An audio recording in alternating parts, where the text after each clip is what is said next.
Welcome back to our channel Needles and Threads.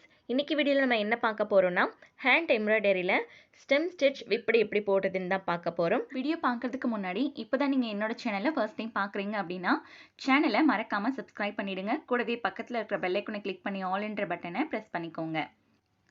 என்னோட video உங்களுக்கு பிடிச்சிருந்ததுன்னா வீடியோக்கு கீழே இருக்கிற லைக் பட்டனை ப்ரெஸ் பண்ணிக்கோங்க. நீங்கள் கொடுக்குற ஒவ்வொரு லைக்ஸும் எனக்கு இன்னும் நிறைய வீடியோஸ் போடுறதுக்கு ஒரு மோட்டிவேஷனாக இருக்கும். வீடியோ பற்றினா உங்களோட ஃபீட்பேக்கை கமெண்ட் செக்ஷனில் ஷேர் பண்ணுங்கள். உங்களோட டவுட் எதுவாக இருந்தாலும் கமெண்ட் செக்ஷனில் என்கிட்ட கேளுங்க. நான் உங்களுக்கான ரிப்ளை உடனே கொடுக்குறேன்.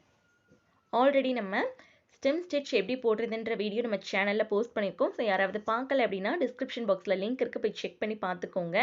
நார்மலாக நம்ம ஸ்டெம் ஸ்டிச் எப்படி போடுவோமோ அதே மாதிரியே ஒரு லைனில் வந்து நீங்கள் ஸ்டெம் ஸ்டிச் போட்டுக்கோங்க. போட்டுட்டு நீங்கள் வந்து த்ரெட்டோட கலரை நீடில் சேஞ்ச் பண்ணி எடுத்துக்கோங்க. 3 ஸ்ட்ராண்ட்ஸ் தான் நான் எடுத்திருக்கேன். ஸோ எந்த இடத்துல இருந்து ஸ்டெம் ஸ்டிச் நீங்கள் ஸ்டார்ட் பண்ணீங்களோ அதே இடத்துலேருந்து நீடில் கீழே இருந்து மேல் பக்கமாக வெளியில் எடுங்க. வெளியில் எடுத்துட்டு ஒவ்வொரு ஸ்டெம் ஸ்டிச்சுக்கும் நடுவில் இருக்கக்கூடிய கேப் வழியாக நீங்கள் நீடில் இந்த மாதிரி த்ரெட்டுக்குள்ளே கொடுத்து வெளியில் எடுக்கணும். நல்லா கவனமாக கேட்டுக்கோங்க. நீடில் வந்து கிளாத்துக்குள்ளே பஞ்ச் பண்ணி கீழே இறக்கக்கூடாது. கிளாத்தில் வந்து நீடில் ப்ரிக் பண்ணவே கூடாது. த்ரெட்டுக்குள்ளே தான் நம்ம கொடுக்குறோம்.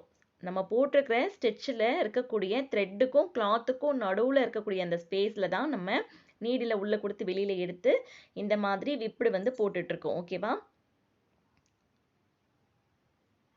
ஆல்ரெடி நம்ம நிறைய ஸ்டிச்சுக்கு த்ரெட் வந்து போட்டிருக்கோம், விப்டு ஸ்டிச் போட்டிருக்கோம்.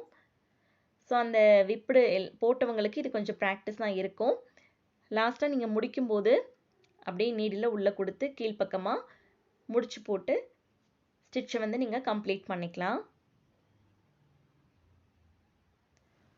ஸோ அவ்வளோதான், ஸ்டெம் ஸ்டிச் விப்டு ரொம்ப ஈஸியாக கம்ப்ளீட் பண்ணிடலாம். ஸோ நீங்களும் ட்ரை பண்ணி பாருங்கள். ஸ்டெம் ஸ்டிச் விப்டுக்கு நான் ப்ராக்டிஸ் பண்ணும்போது செலக்ட் பண்ண டிசைன் இது தான். ஸோ இந்த டிசைன் உங்களுக்கு பிடிச்சிருந்தா இந்த டிசைனை கூட நீங்கள் ப்ராக்டிஸ் பண்ணிக்கலாம். ஓகே, இந்த வீடியோ உங்களுக்கு பிடிச்சிருக்குன்னு நினைக்கிறேன். வீடியோ பிடிச்சிருந்தா வீடியோவை லைக் பண்ணுங்கள், ஷேர் பண்ணுங்கள், சப்ஸ்கிரைப் பண்ணுங்கள். கூடவே பக்கத்தில் இருக்கிற பெல் ஐக்கானை கிளிக் பண்ணி ஆல் என்ற பட்டனை ப்ரெஸ் பண்ணிக்கோங்க. தேங்க்ஸ் ஃபார் வாட்சிங்.